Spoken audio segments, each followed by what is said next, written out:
Hey everybody, it's Denise here, and I am here to bring you an art tip. So one thing that I think is most important is to use clean water. So that is important in any medium you use, for the sake of the brightness of your paints. And I've done it and it may seem like common sense, but I get up at the end of the session and I just get up and don't clean up before, and then I come back in and I use that water, and sure enough, I get grungy water. So, it all that pigment settles at the bottom, so you don't even think about it.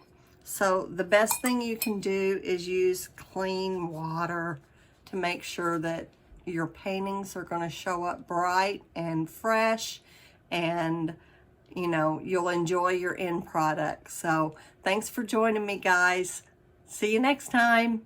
Bye. Don't forget to like and subscribe if you like these kind of videos.